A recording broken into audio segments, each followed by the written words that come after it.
Una denuncia contro il governo italiano e l'Italia alla Corte europea per i diritti umani è quanto hanno in serbo e depositeranno nelle prossime ore gli attivisti della ONG Mediterranean Save Humans, contestando il fatto che nell'ultimo fermo amministrativo comminato per effetto del decreto Piantedosi alla nave Mare Ionio, il governo italiano abbia accettato in toto la ricostruzione fatta dalla Guardia Costiera libica. In questi giorni la nostra nave Mare Jonio si trova in cantiere nel porto di Trapani, dove sta affrontando i necessari e dispendiosi lavori di manutenzione per poter affrontare la visita annuale del registro navale italiano e rinnovare così le sue certificazioni per tornare in mare al più presto. C'è poi il contenzioso giudiziario aperto. I tribunali civili di Ragusa e di Trapani affrontino e giudichino i nostri ricorsi presentati contro l'applicazione del decreto Piantedosi, cioè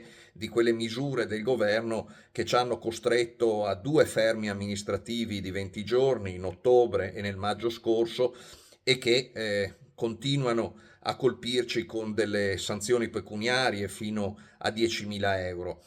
Il veneziano Beppe Caccia va all'attacco.